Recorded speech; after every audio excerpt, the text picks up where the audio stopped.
질의 시간은 5분입니다. 네. 네, 조윤희 의원님 의사진행 발언해 주십시오. 네, 두 가지 말씀을 드리겠습니다. 우리 헌법은 무죄 추정의 원칙을 채택하고 있다. 법과 상식에 따라 결론이 이루어질 것이고 법과 원칙에 따른 정치 일정도 진행될 것이다. 이 말은 지난 15일 더불어민주당 이재명 대표가 기자회견에서 한 말입니다. 저는 이재명 대표가 한 이 말을 우리 흥한이 위원들도 같이 공유했으면 하는 마음입니다.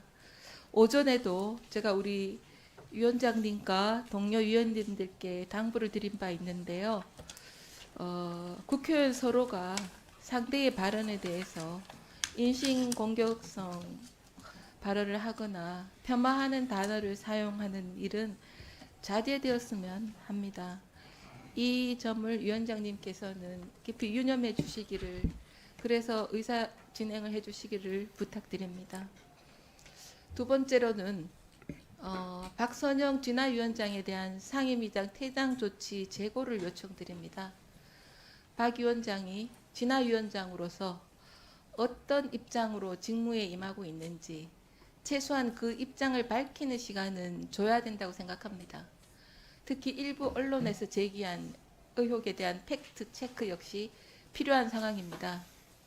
한 언론에 따르면 진화위의 제93차 전체위원회에 올라온 안건이 50안건이었는데 이는 평소 안건의 2.5배에 이른다면서 박 위원장이 독단으로 회의를 진행하면 지난 17일 전체 회의에서 23건이 처리됐습니다. 안건들 역시 전남 화순 군경에 의한 민간인 희생 사건, 충남 아산 군경에 의한 민간인 희생 사건, 사북 사건 관련 인권 침해 사건, 전남 영암 국민보도연맹 및 예비 검속 사건 등입니다. 50여 건에 대한 처리는 내년으로 이월시켰고요. 충분한 토론 없이 안건을 표결 처리하려는 것 아니라는 의혹은 내피셜에 의한 억측일 뿐이었습니다. 무엇보다 박 위원장 본인도 처형을 제보한테 내불러 보내는 나라는 없다고 SNS를 통해 밝혔습니다. 억측에 의한 단죄가 아니라 박선영 위원장이 직무 처리를 어떻게 할 것인지에 대한 평가가 우선되어야 합니다. 우리나라가 연좌제를 하는 나라도 아니고 최소한 본인 입장은 들어볼 기회를 상임위 차원에서 줘야 한다고 생각합니다. 또 박 위원장 본인이 설령 치우치거나 부적절한 발언이 있었다면 이에 대해 정정하거나 전향적인 의견 표명할 의사는 없는지, 그러한 입장을 말할 수 있는 기회조차 박탈되지 않도록 위원장께서 균형 있게 운영해 주시기를 바랍니다. 이상입니다. 네, 윤건영 의원님. 존경하는 조은희 의원님께서 말씀해 주신 거에 대해서 그냥 넘어갈 수가 없을 것 같습니다. 아니, 내란이 뭐 홍길동도 아니고 내란죄를 저지른 거잖아요. 온 국민이 다 보신 거 아닙니까? 특전사가 총 들고 국회로 쳐들어왔어요. 그리고 그 총뿌리를 국민한테 겨눴습니다. 그게 내란이 아니면 도대체 뭡니까?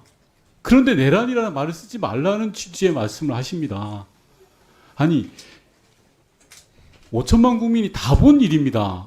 너무나 명백한 거예요. 물론 무죄 추정의 원칙 충분히 이해합니다. 그 원칙은 지켜져야 합니다. 하지만 뻔히 현실 속에서 드러난 사실들에 대해서 왜 외면하십니까?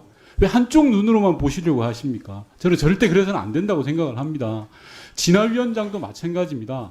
앞서 오전에 제가 의사진행 발언을 통해서 말씀드렸다시피 원천 무효인 겁니다. 윤석열 씨가 비상계엄이라는 내란죄를 저지르고 나서 일종의 보험용으로 인사를 했다라고 많은 사람이 의혹을 갖고 있습니다. 즉 박영선 씨의 진화위원장으로서의 업무에 대한 평가 이전에 그 인사 자체가 원천 무효라는 겁니다. 재고할 가치가 없습니다.